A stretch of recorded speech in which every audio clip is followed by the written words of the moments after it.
Olá pessoal, sejam bem-vindos a mais uma aula do nosso curso de Spring Boot com Angular 10.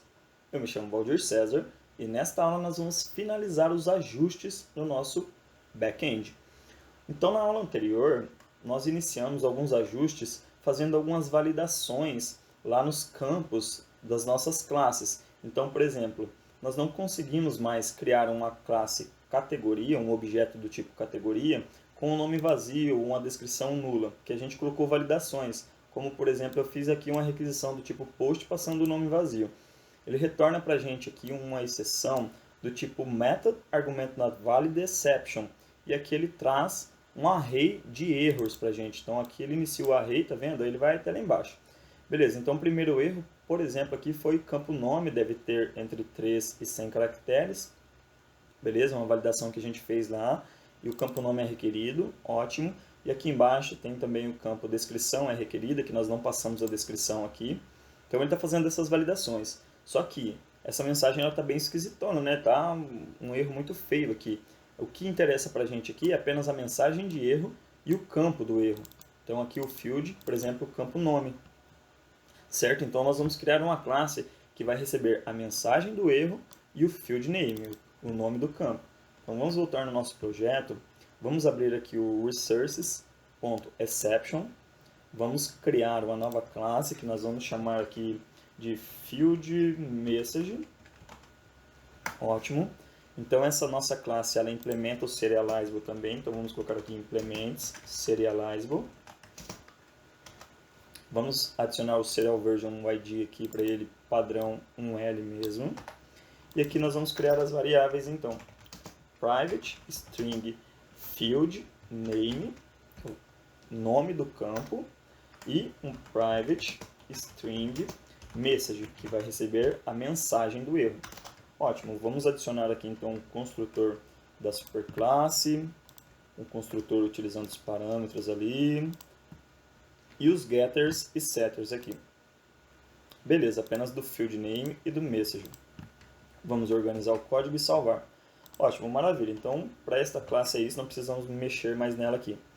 Aí, pessoal, o que nós vamos fazer? Aqui no nosso standard error, ele não tem um array list de field message, né? Então, quando a gente passar para o usuário lá a mensagem de erro personalizada, a gente tem que passar o timestamp, o status, né? Por exemplo, um bad request, a mensagem do erro, só que a gente tem que passar uma lista de field message, que tem o campo que não passou nos requisitos e a mensagem de erro. Então a gente vai criar uma classe que vai estender aqui o standard error e vai ter uma lista de field message, tá bem? Então aqui com o botão direito no pacote de exceptions mesmo, nós vamos criar uma classe que eu vou chamá-la de validation error. E ela vai ter como superclasse o nosso standard error ali. Então vamos colocar aqui standard error do nosso pacote ali. Maravilha. Então deixa ele selecionado aqui, clique em OK e Finish. Então, você vai ver que ele já estende aqui o nosso standard error. E aí nós vamos ter que adicionar então o construtor da superclasse, que possui 2 lá no nosso standard error, né? Ótimo. Não precisamos criar um construtor para essa nossa classe, porque nós vamos ter uma lista de field message. Então vamos criar ela aqui, ó. Private list do pacote Java Util de field message. Opa, field message, que nós vamos chamá-la de errors, que vai já receber um new array list, para não dar erro de ponteiro nulo, né? Beleza. Então aqui a gente vai ter que criar o getter e setter desse errors, né? Então vamos clicar aqui, ó, Alt Shift S, getters and setters de errors.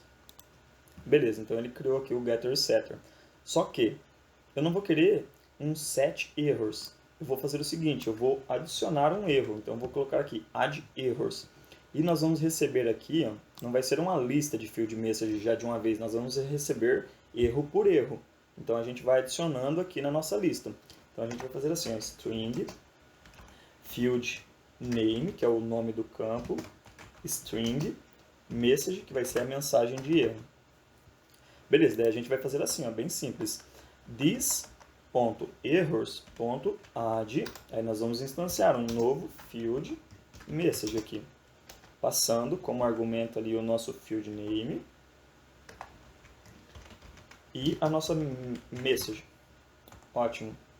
Então vamos colocar um ponto e vírgula aqui. Beleza, pessoal. Então aqui, ó, é bem simples, né? Vocês conseguiram entender. Como nós temos aqui uma lista, um array de field message, nós vamos adicionando o erro de um por um aqui no na nossa lista errors, certo? Então a gente vai receber o nome do campo e a mensagem e vai adicionar um novo field message aqui na nossa lista. Maravilha.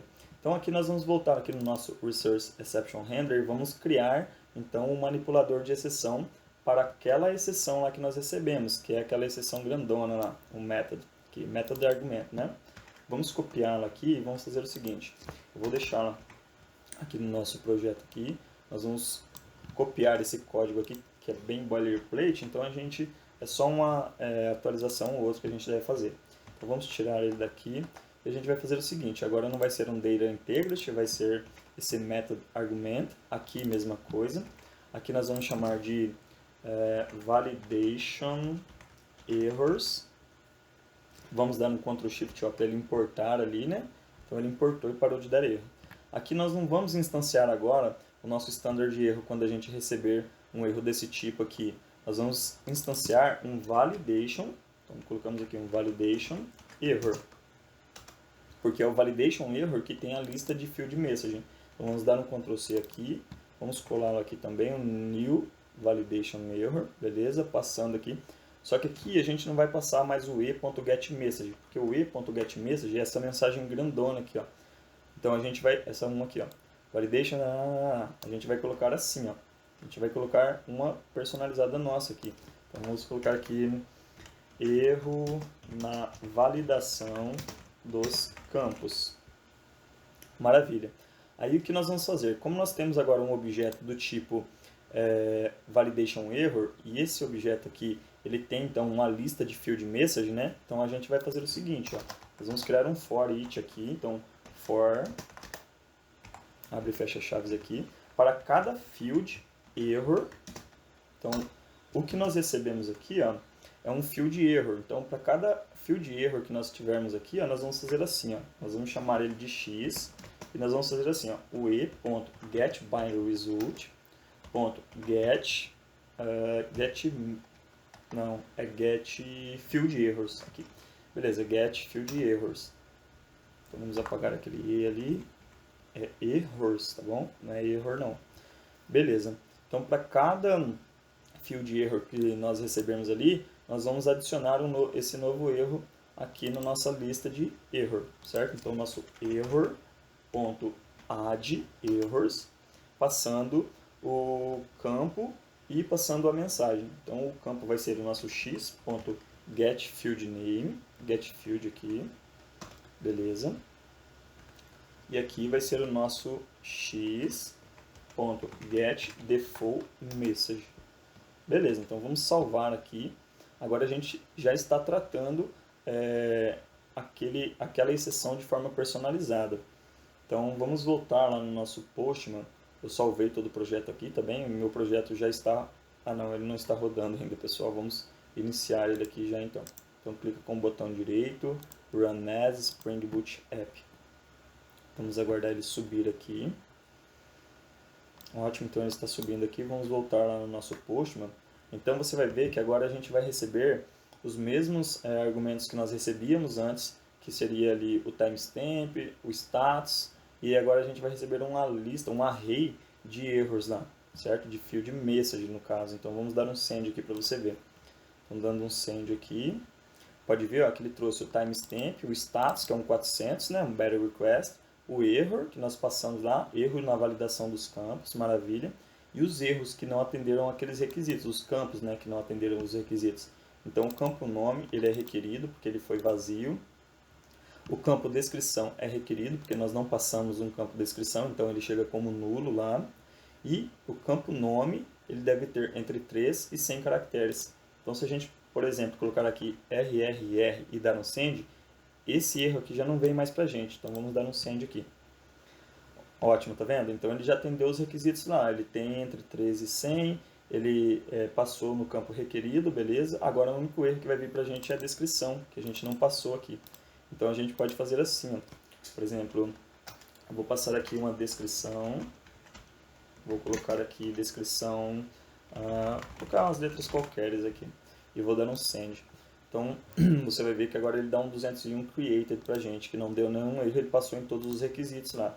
Então, se a gente copiar o conteúdo aqui que ele retorna, nós vamos vir aqui no get agora e colá-lo aqui e dar um send. Então, pode ver que ele já criou lá o ID, só que ele não tem nenhum livro, porque a gente não adiciona nenhum livro, né? A gente vai adicionando posteriormente.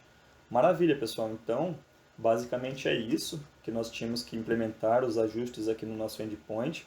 Aí deixa eu só fazer uma validação aqui, se nós adicionamos o cross-origin. Ah, beleza, já adicionamos o cross-origin aqui em aula anterior. Maravilha, vamos abrir então o nosso Git Bash e vamos fazer o seguinte, eu vou dar um clear aqui, eu vou colocar aqui git add .git commit -m, vou colocar ajustes finalizados no backend. Beleza, pessoal. Então, pessoal, seguinte, para a próxima aula, nós vamos fazer o seguinte, nós vamos criar o nosso projeto lá no Heroku, na plataforma do Heroku, depois nós vamos fazer o deploy do nosso projeto para a nuvem, para a gente poder, por exemplo, se eu quiser mandar esse link para um outro colega meu consumir essa API, ele consegue consumir porque a gente subiu para a nuvem, tá bem? Então, espero que vocês tenham gostado dessa aula, aguardo vocês para a próxima aula, um forte abraço, até mais!